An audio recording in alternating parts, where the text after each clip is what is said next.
everyone, and welcome on board this one-way train. I'm really excited today to be moderating this virtual roundtable on the topic of stewardship. Active ownership and voting have taken an increasing important place in the investment process. And today we have a highly qualified panel of experts on the topic. So let me start by introducing the first panelist, John Houchin.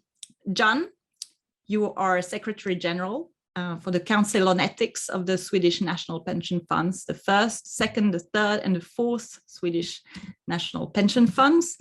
And you have a lot of experience with stewardship. You have been leading or co-leading the initiative of the Climate Action 100+ project. You have conducted engagement with the Investor Mining Trailing Safety Initiative, among other projects. You have been working in the financial markets and responsible investing for more than 20 years. And before you joined the Council on Ethics, you were working for Norges Bank Investment Management in Oslo, Norway. Now you are in Stockholm in Sweden, just like us at Nordsip. So to get us started, can you tell us a little bit more about your role as the Secretary General on the Council on Ethics, what that involves, and also can you tell us a bit more about what you think is good stewardship? So thank you for that introduction, Aline, and thank you for having me. Much appreciated. Very interesting panel. And stewardship is very much in focus right now. So the council has been up and running for about 15 years. The AP funds have been working on stewardship for about 20 years. So we have a long history in terms of working with stewardship and trying to fine-tune stewardship. So the basic remit of the council, we have about 3,500 to 4,000 companies in the portfolio. And we sort of oversee a reactive engagement on incidents, and we cover topics like Myanmar or human rights issues in different countries, or accidents like mining, tailings accidents, etc. So there's a reactive process ongoing continuously where we cooperate with Morningstar Sustainalytics and ISS Ethics. And we have sort of a radar system that we've developed over 15 years. So we connect with a lot of companies on a weekly basis, and we touch base on a number of issues, covering every topic you can imagine and every topic you don't want to imagine. But what we've developed over the last, I would say, 10 years since I joined the council is the proactive, the continuous improvement post the sort of incident-driven side. And we've been working with the mining industry, as you mentioned, quite extensively, even before the tailing dams accidents in Brazil that we were doing. And we've been working on climate change, and we've been working on human rights issues such as child labor, etc., etc. It's all very time consuming, a lot of incremental change that happens over time. You have to have patience. You have to know how to tweak things in a very continuous manner. You will very seldom see super fast change. You need to have patience. There's a lot of stakeholders out there that are quite keen to see very sort of low-hanging fruit, easy solutions. It's become a bit political, unfortunately. It's become a bit activist. But I think for us, the way we are set up and what the AP Funds is all about, we're long-term and we need to showcase leadership. And that's what we intend to continue to do. But I'll dig in more into the details when you've presented the other participants today as well. Excellent. Thank you, John. Now I'm going to introduce the second panelist on our great lineup today, Julie Moret. And you are Global Head of Sustainable Investing and Stewardship at Northern Trust Asset Management. Previously, you had a variety of senior roles in investment management, most recently as the Global Head of ESG with Franklin Templeton Investments. And there you leveraged 10 years of risk analytics experience to drive the build out of a foundational data infrastructure platform and weave ESG considerations into the investment process. You also serve as an industry advocate on a range of ESG efforts. You speak frequently on related issues at industry and client conferences. So we're really happy that you're joining us here today. I wanted to find out a little bit more about what your role entails at Northern Trust Asset Management, and especially given the topic today, what is good stewardship for Northern Trust Asset Management, and how do you conduct stewardship, just in broad strokes? Great. Thank you, Aline, for that warm introduction. And so, yes, I joined Northern Trust Asset Management as their global head of sustainable investing and stewardship. I have responsibility for setting the strategic direction of our sustainable investing and strategic engagement program. What this involves is working across our multiple investment practices to deepen and evolve the research considerations around sustainability, shaping portfolio construction, but also importantly, the client engagement component and how that informs our ongoing research efforts, as well as informing our stewardship and engagement agendas. And so with regards to just those broad brushstrokes in terms of how we think about engagement and how we approach that, I think first of all, irrespective of different investment strategies and approaches, there is in our mind an optimal approach around engagement, which is really how one maintains our ability to be actively engaged as co-owners with the companies that we're invested in. And that's really with the goal to protect and enhance risk-adjusted returns on client capital. And so with regards to, how does that tangibly work in practice? Well, it really is, from a first step, really identifying through a risk-based approach, what are the most business relevant, financially material, industry-specific issues that could have the greatest impact on sustainable earnings. When we look at to give you a sense of some of NTAM's global strategic engagement priorities for 2021, this includes climate change, specifically alignment to the 1.5-degree scenario, but also around human capital issues, specifically around areas of diversity, equity, inclusion, and modern slavery, just to name a few. I mean, I do think it's really worth highlighting that affecting and influencing change is not something that happens instantaneously. It's not born out of one conversation or one vote, and it's incredibly critical to remain both persistent, consistent, and look out over that long term. And a huge component of what that means, again, in practice, how you translate that is ensuring that in addition to identifying these engagement topics and measuring those, it's really ensuring that there is a mechanism for ongoing monitoring of progress. And we use a system of milestones achieved, which really looks at 4 key milestones around, first of all, milestone 1, raising the concerns, milestone 2, that seeing evidence that the company has acknowledged those concerns, engaging with companies around established plans and what has been accomplished. And so that's really the broad framework in how we both identify, prioritize those engagement activities where we believe we have the most impact. But really what's critical is ensuring that there is that persistency and consistency around that ongoing monitoring, which is what we have continued to apply in last year across the 3,000 plus direct engagements that we've done. Likewise, I'll dig in, I'm no doubt, to many of these themes throughout the discussion. Thank you so much, Julie. And now, first of all, Oliver, thank you so much for jumping in last minute into Stephanie's shoes. She had to attend to very urgent matters. So really a warm thank you for jumping in to this call. And so Oliver Greyer, let me introduce you to our audience.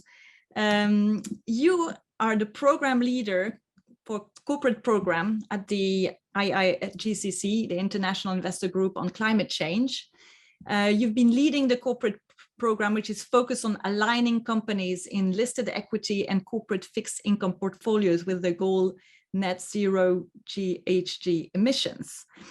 You also coordinate corporate engagement at IIGCC, which includes work on shareholder resolutions and research on companies and climate risk. Can you tell us a little bit more about how you conduct your program leadership, and a little bit about what you think makes for a good stewardship? Hi, thanks, Eileen, and good to be here. Thanks very much for inviting me, and apologies for Stephanie. So I guess at IIGCC we're in the good position of only needing to deal with one material ESG issue, which is climate change, and we're pretty laser focused on the need for the energy transition to accelerate. We have a very tightening window on the carbon budget. I think something like 450, 500 gigatons left, and burning through that at quite a rate at the moment. So a big challenge, but laser focused on it. The way we think about engagement is, we support collaborative engagement. So we try and bring investors together to work together on different companies. And within IIGCC, the way we've structured our engagement work is to have sector working groups tackling different challenges across different sectors, because each sector has a different pathway to net zero. Some are faster. Electric power needs to move much faster than steel, for example, and they face different challenges, which means what we try to do is have different conversations about the challenges ahead. But we also support thematic engagements on issues like corporate lobbying and the integration of climate risk into the accounts and auditing functions of corporates, because our members have identified those as strategically important issues that either, in the case of lobbying, can transform and unlock the potential to accelerate the transition by at least assisting negative lobbying. And in the case of accounts, it's really the key way that we're going to get a manifestation of how material climate risks are going to be to the balance sheets of companies. So we've identified those as strategic priorities. So that's a little bit about how we organize the program. But I mean, in terms of what good stewardship is, I think there's for me there's two core parts, maybe three. The first is having a good basic process around what you're doing that is systematic and covers companies at different levels. So you need to set good objectives, you need to prepare effectively for engagement. And then I think people do need to make sure that their voting policies and escalation system are ready in the case that they need to be used, just in the event of, just to create leverage, if nothing else, to be able to point to the fact that investors have those things at their disposal. So there's a kind of a process element. And then in IIGCC at the moment, actually, we're developing what we're calling a net zero stewardship toolkit to codify this in some detail. And then I think that the second key ingredient is if investors are doing stewardship, it's really important for companies to have some level of understanding that, to use an expression, you mean business. And I think this partly means that you're going to be around and you're committed to the engagement and you're not going anywhere. And then the second is application of use of what could be called, carrots and also sticks. And I think there's some really great examples in CA100 where investors have, done their engagement, decided the company's responded well, and then allocated more. The last piece is, I think, super important that investors convey to companies that they mean business, either by demonstrating that they're committed or using kind of carrots and sticks. So, reallocating capital in a positive way, or using ensuring companies know that they will use other tools. But yeah, I'll pause there. Thank you. No worries. Well, I will follow up on your introduction and start by asking you a question directly about how investors engage in your experience, because since you have been conducting collaborative engagement, do you see any differences between different types of investors, how they will prioritize different parts of their stewardship? And most specifically, I'm interested to know if you see any difference between active and passive investors. Sure. I see the way we organize engagement is based around the proxy season. So it follows a kind of a cadence through the year. We prepare, active or passive investors prepare their engagements around this time of year into September. Then we go into an intensive dialogue phase before the AGM season begins, and decisions are made on whether resolutions need to be used, or voting, or we're going to go to the AGM or whatever. So at the heart of most engagements, we see quite a common process of preparation. Between active and passive, to be honest, I don't see huge differences in approach. I think the key differences are in the use of different tools and approaches in certain circumstances, and there I think the differences are more stark among fixed income, or potentially more stark among fixed income and equity investors. So we're at the moment we're exploring how investors can engage around bond covenants and at different points in the bond issuance process, which presents different points of leverage to engage. Where equity is a much more kind of well-known, well-trodden pathway. I think regionally as well, there are also more kind of pronounced differences in how you approach engagement, depending on the culture of the market a company is in. Great. Julie, you have also had experience with different types of asset managers over the years, and now at Snowden Trust.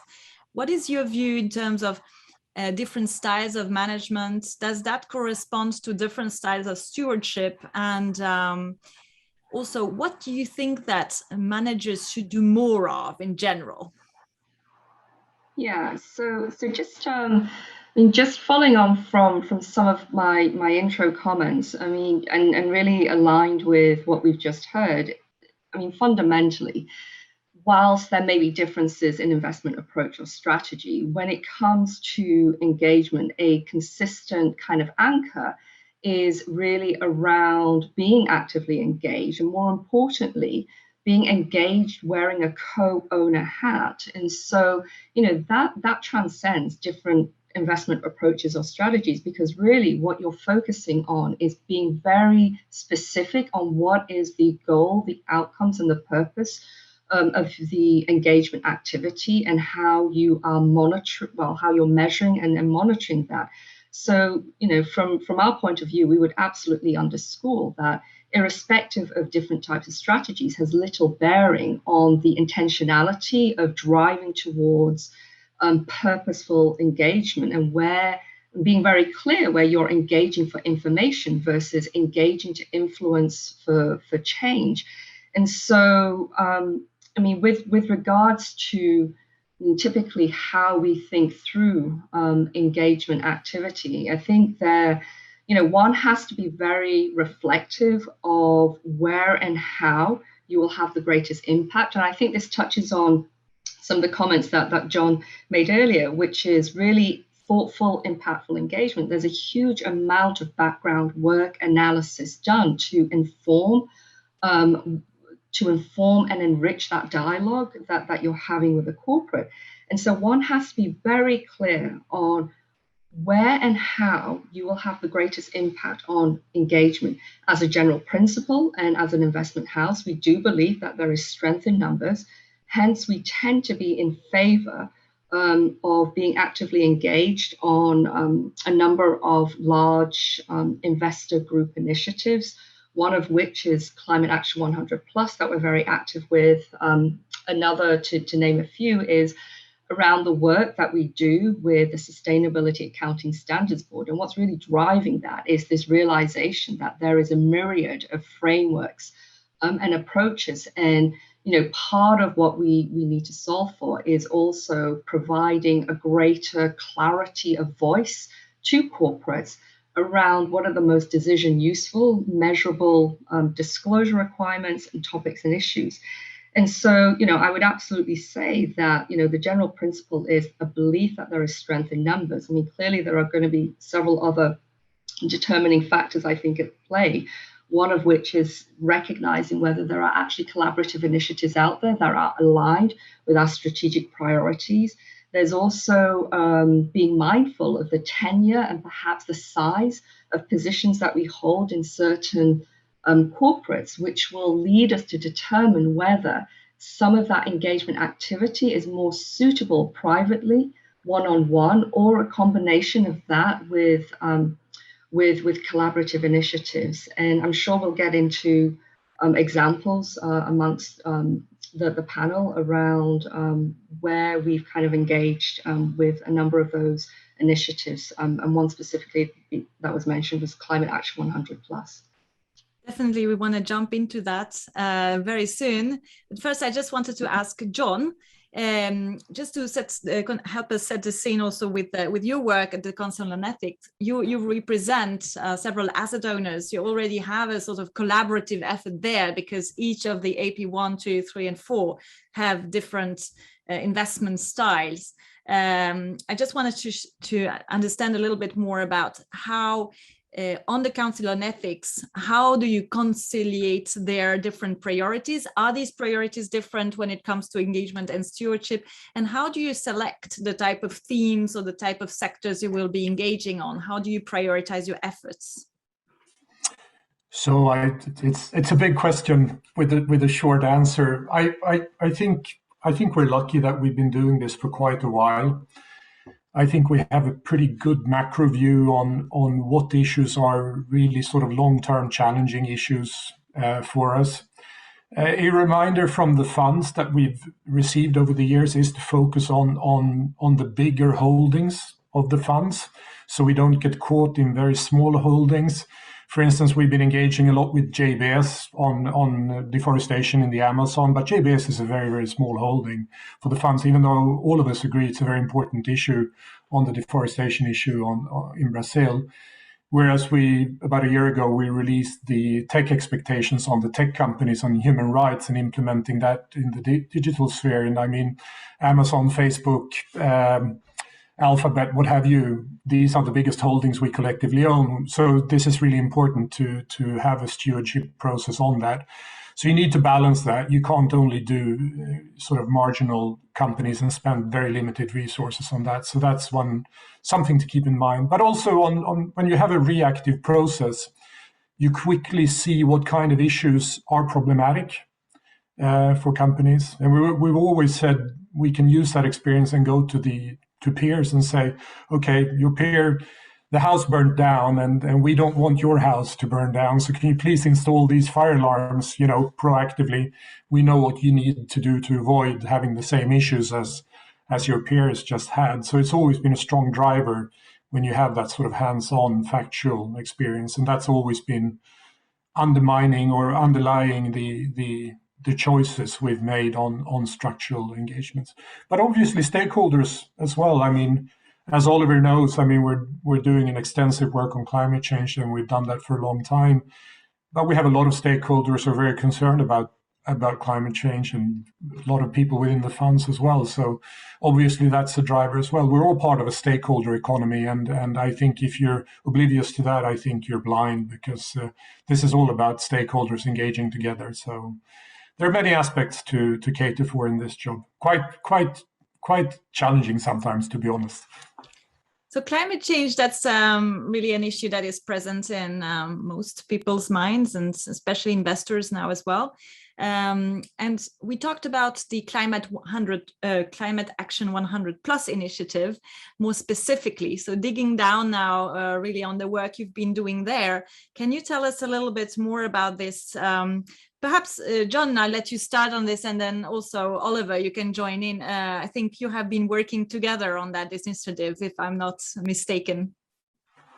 Absolutely. And IIGCC is a great collaborative platform. I think many investors really team up at IIGCC, and we do sort of hands-on engagement. So about a couple of years now, you correct me if I'm wrong, Oliver, but we've been focusing on the hard to abate sectors, the really difficult big sectors that need to change and quite frankly are proving quite challenging to change. So we're looking at steel, we're looking at trucking, we're looking at cement, we're looking at chemicals, we're looking at mining again, because mining has a huge impact through the cycle. We're looking at real estate, we're looking at all the difficult sectors, but we're not only looking at the sectors themselves, we're looking at the value chains as well to see how we can get all this to connect and how you can get sort of a driving force within the value chain.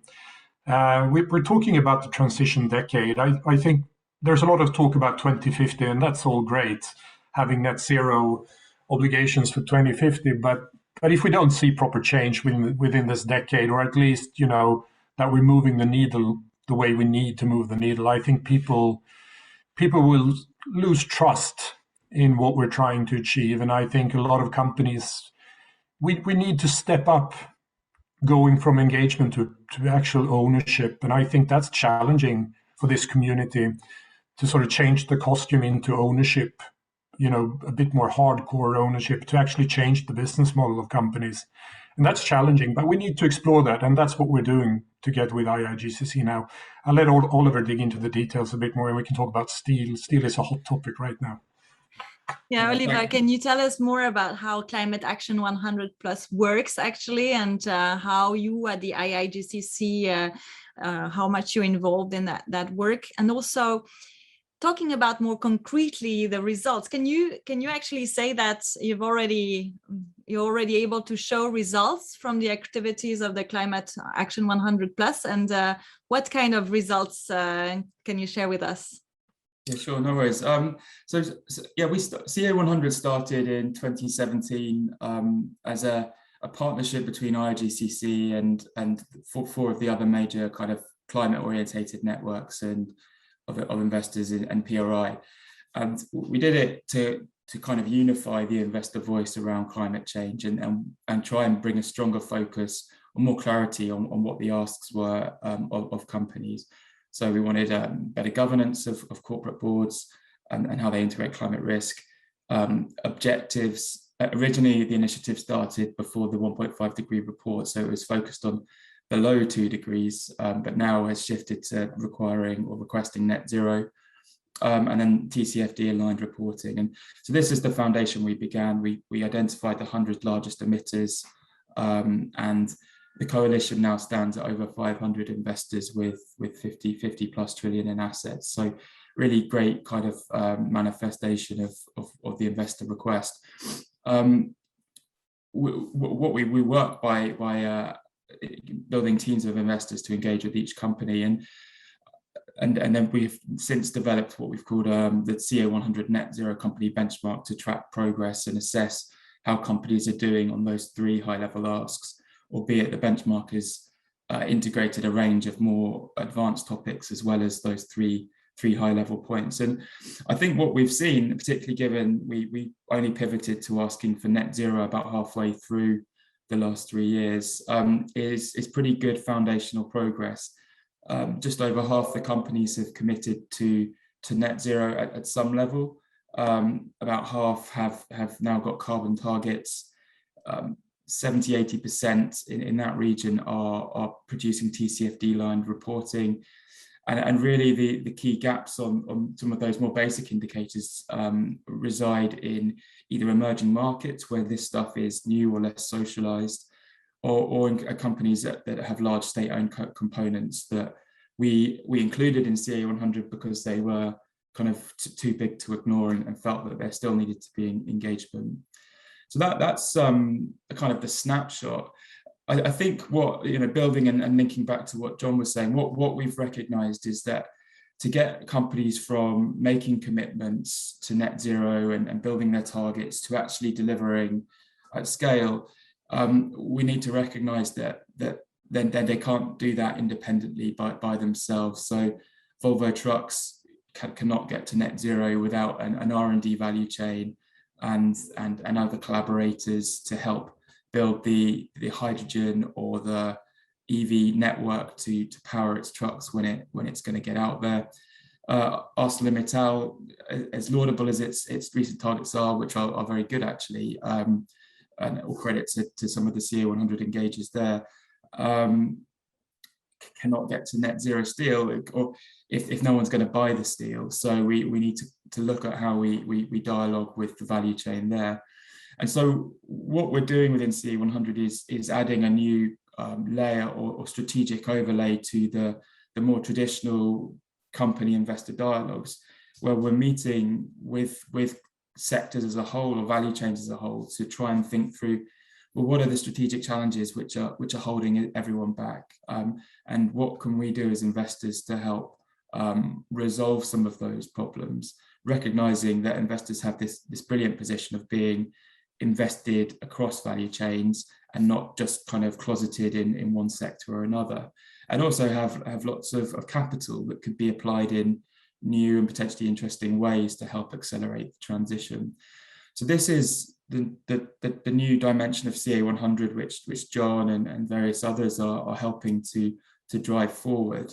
And I really, going forward, I see kind of a two-track attack, as it were, where we will continually have investors engaging to get those transition plan disclosures, as we're now calling them, so they improve their benchmarking scores. But we're also going to be working with corporates to try and solve some of these kind of existential value chain challenges, which they're just not going to be able to deliver their plans unless are solved. So I don't know, John, if you want to bounce off there.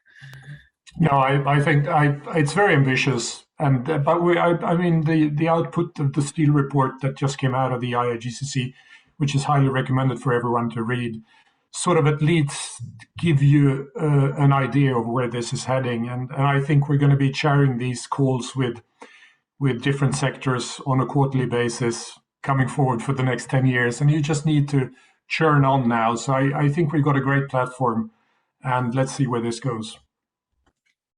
Fantastic. On this note, Julie, do you want to share a concrete example, like a success story that you can share from Northern Trust Asset Management? Northern Trust Asset Management has been with Climate Action 100 Plus from the beginning. So you have had the opportunity to, the firm has had the opportunity to conduct a number of engagements.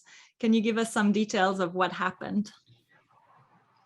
Yeah, sure. I think, very much there's a recognition that these are really long-term structural shifts that we're seeing in the industry, and reflective of the engagement efforts. It's really demonstrating that we're able to engage with corporates in a co-owner capacity on kind of multi-year, multi-decade kind of plans.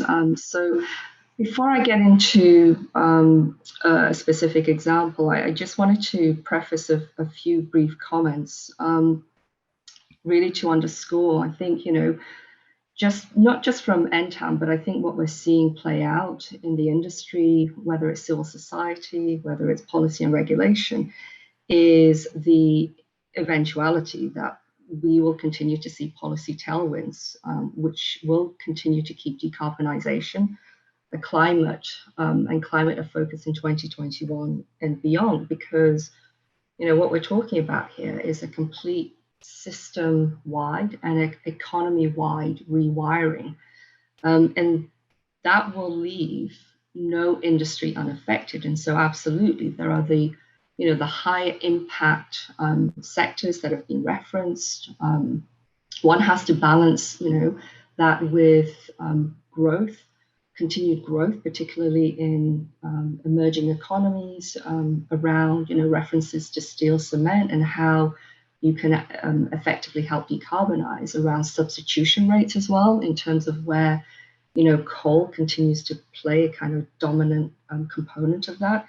And so I think that there is this continued what I would call accentuating realization that this is an economy-wide rewiring. It will not leave any industry unaffected. And as such, climate really represents that systemically important issue. And the engagement is important not just from a corporate entity perspective, but engagement with policymakers and regulators to the extent that those opportunities are open to us. And because what we're seeing playing out is really those mechanisms are there to drive towards a clearer pricing signal on what has effectively been a mispriced risk and influencing capital allocation decisions.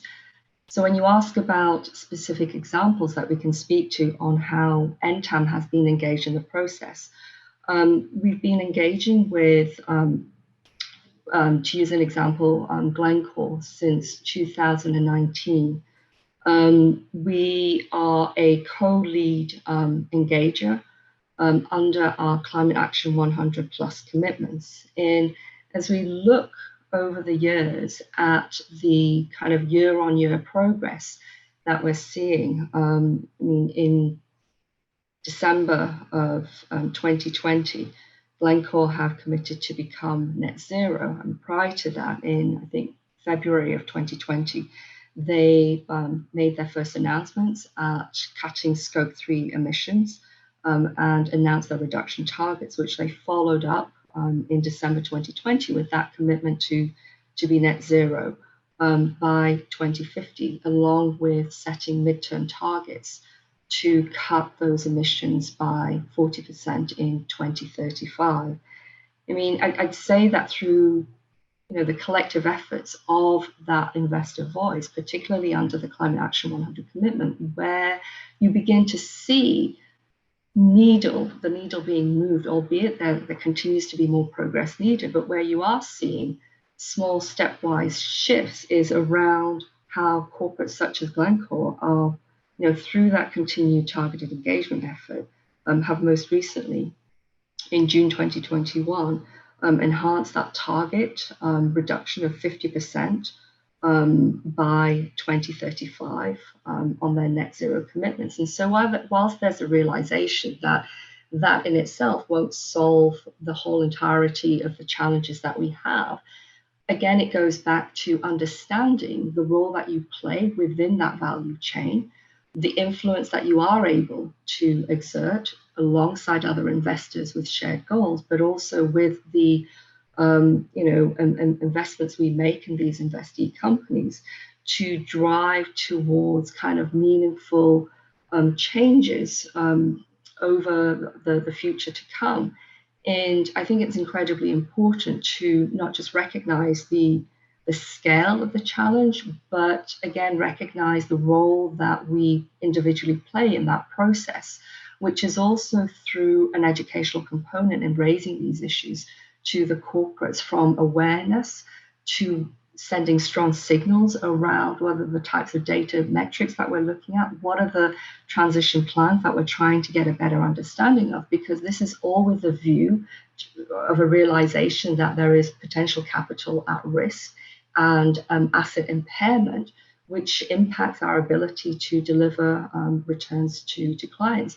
So in the case of Glencore, whilst there are progress that we can see that has been achieved, there is also the realization that engagement and monitoring doesn't stop. And as we look towards, future engagement with Glencore, it will be about understanding how their business strategy is aligned to the new IEA net zero pathways, but also how they are aligning executive remuneration as well as positive policy lobbying as part of that broad strategic transition plan. That excellent answer. Thank you, Julie. just wanted to move now from climate, which is obviously on everyone's mind, but also something that's becoming increasingly important, especially post-COVID, or we're still in the middle of it, actually, unfortunately. But yes, the social aspect of ESG, or responsible investing. Julie, do you want to tell us a little bit more about these kind of themes on the social side, and how you can actually drive engagement or stewardship beyond climate change? So, for example, in the case of bringing more diversity into companies.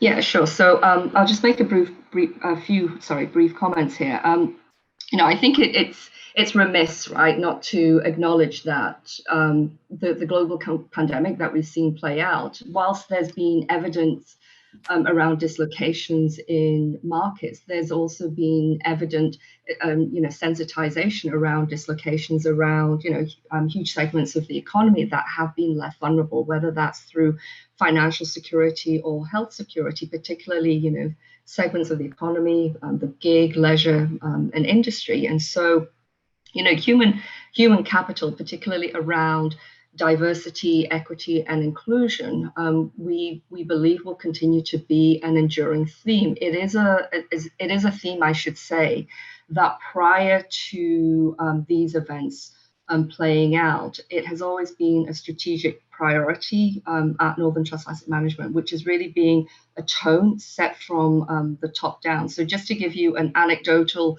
observation I had, when I joined Northern Trust Asset Management, I was introduced to the entirety of NTAM's executive committee.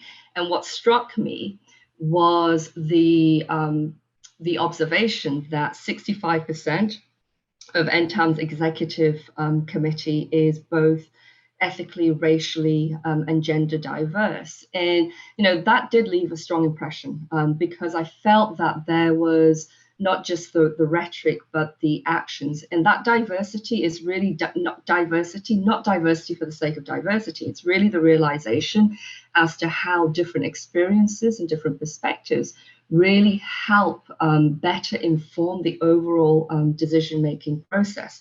And so that commitment that we have at the firm level, not just within our own organizational footprint and our own targets, really extends to our stewardship activities as well. And so, on our proxy committee, we developed guidelines to support board diversity. And really under this approach, the standard that we've set for all boards globally is to be at least 20% diverse across gender, ethnicity, and race.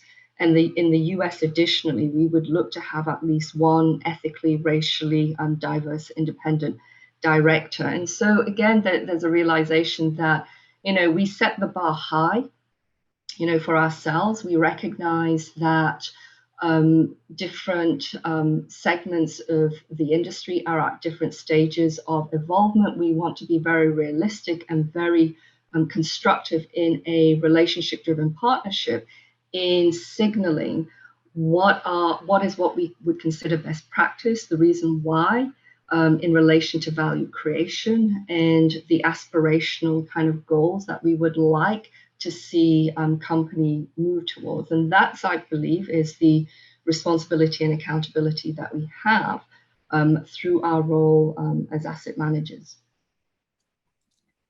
Do you, John, have also some topics that you engage on that are related to the social dimension on the Ethics Council? So both yes and no. I mean, basically the remit for the council has mostly been, we work with human rights on a macro level, and we work with child labor and slave labor and on all the really uncomfortable issues. Many of the AP funds themselves, they take care of the corporate governance work, and it's not part of the council's remit to do the corporate governance work traditionally. But I think there's a lot of issues coming through right now post the new post-COVID world, and I think everyone needs to sort of reassess its role and how it all fits together. And doesn't only go for the council, it goes for the PRI, it goes for the all the kind of different collaborative platforms that we have. So we will have to dig into this. I know there's a number of board members on the AP Funds boards who are very keen on a number of these issues right now. So we'll be back on that, but we have a big agenda, irrespectively, as Oliver and Julie touched upon previously. There's a lot of work to be done and very limited resources. Right. To follow up on actually a question from one of our attendees, Emil, is asking, is the voting process sufficiently integrated into the process of engagement by asset managers, and how should we improve on that? And I think this is a good question for you, Oliver, if you agree, because you have, from the IIGCC perspective, been in touch with several asset managers, so you probably have a broad view on the different practices when it comes to voting.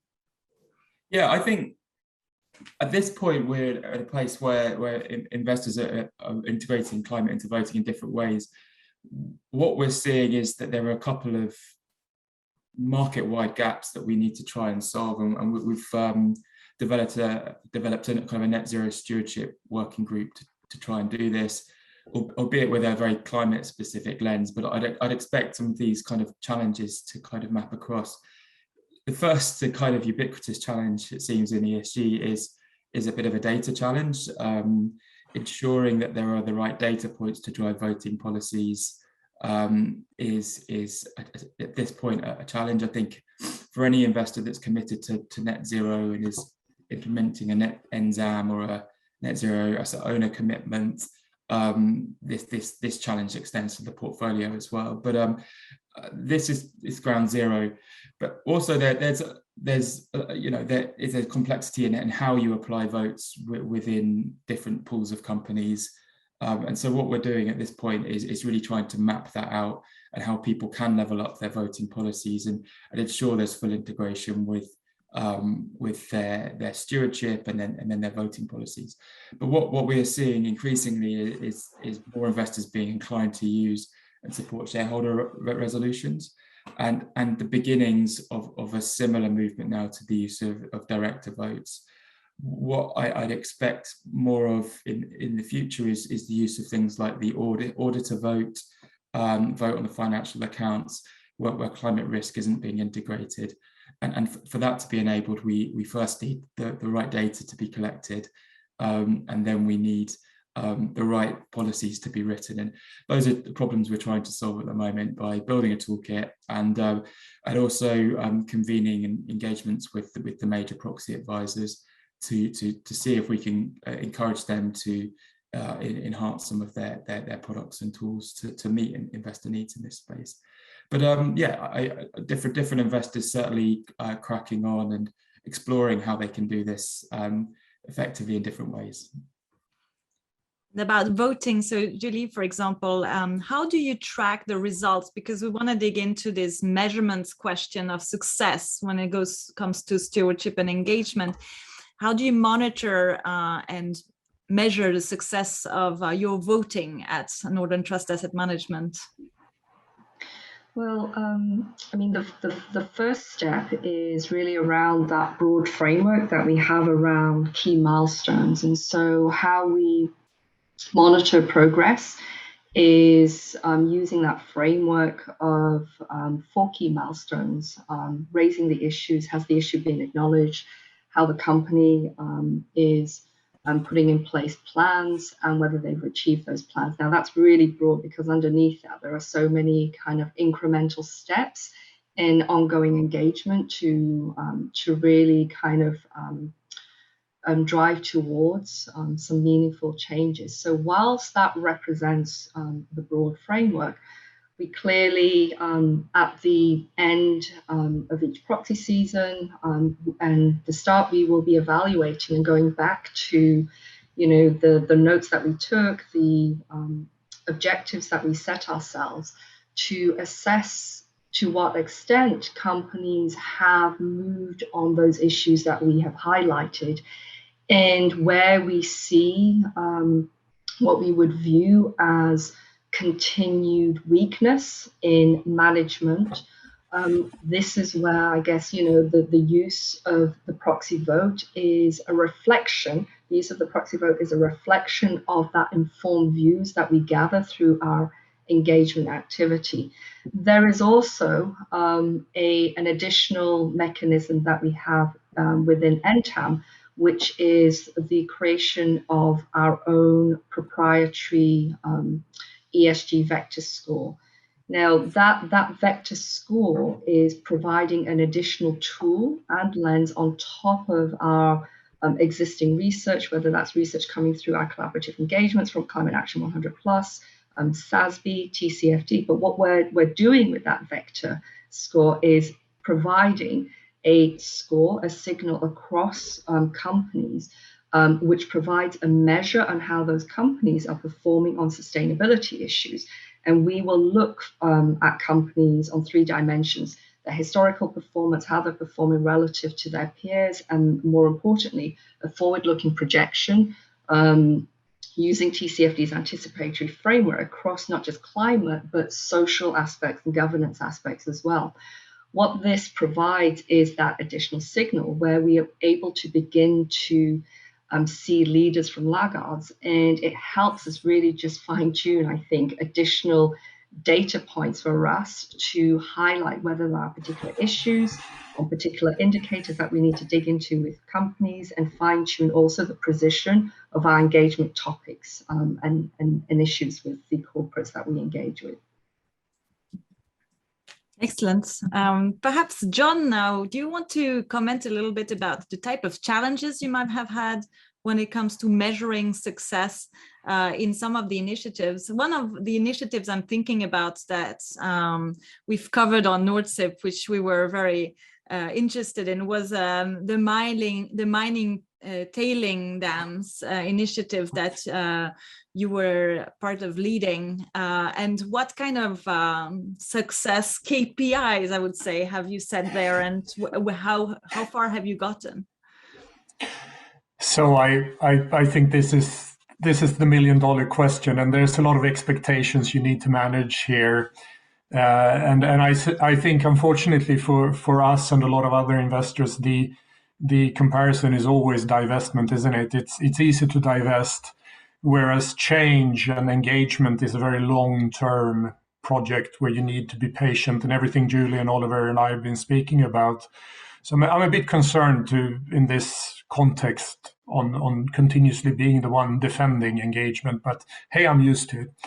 So the mining industry, I mean, we post Brumadinho, which was the second large dam disaster, tailings dam disaster, where we lost 270 people at the Vale accident 3 years ago in January. We set up the project to get one global standard for all the tailings dams in the world.